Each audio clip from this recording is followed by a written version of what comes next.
मिजाज के। अरे काम न कराने वाला बात महाराज के कि अरे फेंक देना लोढ़ा। अरे गुस्सा कम करा थोड़ा चूड़ी टूट जाए मना रूठ जाए अब प्यार टूट जाए। हरा गोलू जी के दिलवा टूट जाए हरा गोलू जी के दिलवा टूट जाए हरा गोलू जी के दिलवा टूट जाए। तावले खगर बराबर करे ना मिजाज के काम न कराने वाला बात महाराज के। महाराज जी हो बनी महाराज। अरे फेंकना ना लोढ़ा गुस्सा कम करा थोड़ा चूड़ी टूट जाए मना रूठ जाए प्यार टूट जाए। जाई जाई करिएगा ड्रामा करिएगा ड्रामा करिएगा ड्रामा करिएगा ड्रामा हो गया ना करिएगा।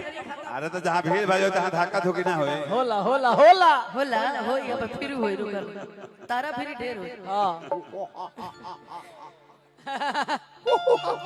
मत बोलिए कि तहरा रानिया के दिलवा टूट जाए हरा राजा जी के दिलवा टूट जाए राजा जी के दिलवा टूट जाए।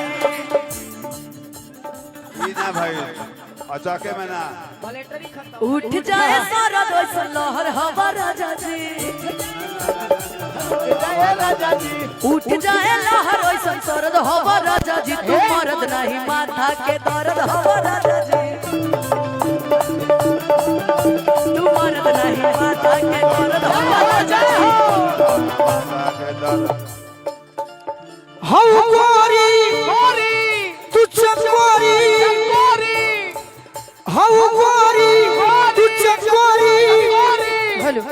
गोलू के जवार वाली गोरख बाजार वाली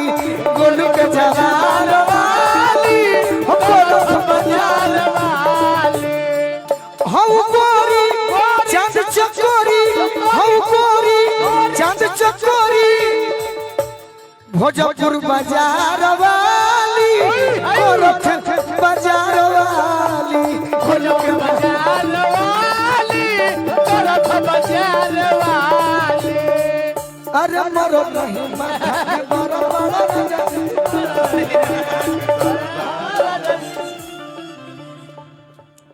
बा सियालू कहे काहे अरे रिसियालू कहे उपेंद्र जोगिंदर भैया अरे कुछ वोकल उठाइए ना भैया अनुपमा के आशीर्वाद ना ये देनी उठाइए ये है उठाइए देनी है देनी आप जगह जा दियो मत दे कोई बात नहीं भैया। गरम आलू कहे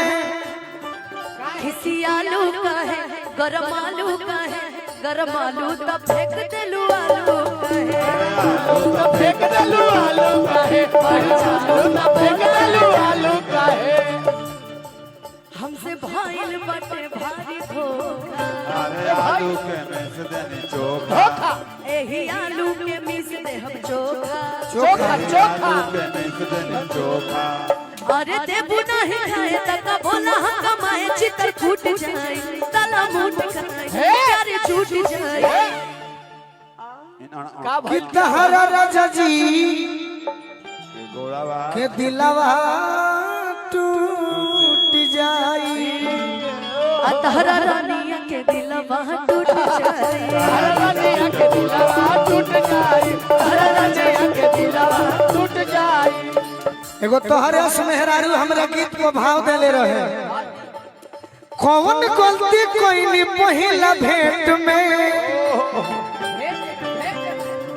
आज दिन में हम अपना गांव पे रहनी नवाडी हाँ जी सही तो जोगिंदर भैया सपना देखनी है जगले आखी का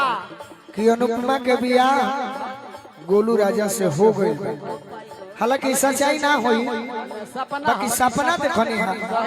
आ सपना तो आदमी देखला कि हेलीकॉप्टर पे उड़ल बा आ सपना टूटेला तो उहे पूरन की लेवा पे उड़िस काटती तो सपना देखनी है अनुपमा को हतारी कौन गलती कोई नहीं पहिला भेंट में राजा जी दर्द होता होला पेट में राजा जी दर्द होला पेट में। तार आवाज के जवाब नहीं खे कबो ना बाकी एक में हिल जाइबू तई हमार जवार हमार घर खुश हो जाई के चाहता कि अनुपमा तनी हिल के गा दे तनी हाथ उठाई सब है अरे सूतेला संघवा खटिया पे सूतेला संघवा खटिया पे सजिया सजाई के सैया जी दिलवा मांगेले गमछा बिछाई के सैया जी दिलवा मांगेले गमछा बिछाई के अरे सूतेला संघवा खटिया पे सूतेला संघवा खटिया पे अरे गमछा बिछाई के सैया जी सैया जी अनुपमा जी दिलवा मांगेली गमछा बिछाई अनुपमा जी दिलवा मांगेले गमछा बिछाई के तोरा राजा जी के दिलवा टूट गई है राजा जी के दिलवा टूट गई है करब कहबो जवन जवन जवन रहब फेरा में तवन अजनी छोड़ा भवन करब कहबो जवन जवन रह सेवा में असुप्रिया सुपवन सेवा में असुप्रिया सुपवन रहे सेवा में भैया कि रही अनुपमा असुप्रिया सुपवन खाली पवन के नाम लेबू आ गोलू धोई दी है भौजी के झूठ बरत ना बर्तन हम ना धोबा की जन कहलू हा अब से कहत कि जनी छोड़ा भवन वाह करब कहबो जवन रही सेवा में आसु प्रियांशु पवन गोलू धोई दी है भौजी के झूठ बरत एहू से कहतनी छोड़ अपन पवन चल गोलू के भवन चला अपन पवन चल गोलू के भवन पवन पवन चल गोलू के भवन आ तो कल हमारा झूठे पाते पमारे लपाले चल औरा के प्रसादी खियाई खाली कहबा तू करे के माले देबू नहीं खाए तक बोला हम कमाए चितर कूट जाए तला मुठ जाए लफरूट जाए तोरा राजा जी के दिलवा टूट जाए हरा राजा जी के दिलवा टूट जाए हरा राजा जी के दिलवा टूट जाए हरा राजा जी के दिलवा टूट जाए हरा राजा जी के दिलवा टूट जाए हरा राजा जी के दिलवा एगो लो हका हो तो कल लिया और चल कर फतुआ दान कर दीजिए अनुपमा एगो बात कही आग्रह करतनी आ हम चाय के कहानी है भाई हमरे के माने लू तो हम आदेशो देतनी पहले आग्रह ऐसे कि कलाकार हो तो बड़ा बाड़ू आदेश से देतनी कि हमरा के माने लू एगो ऐसन गीत गा दो आई देखो सब हमार भाई हमें दुलरुआ सब गार्जियन बड़े सही बात बा तनी बैठ तू तेहू बैठ भौजी हमारे कर जम जाए के तोहनी के कौन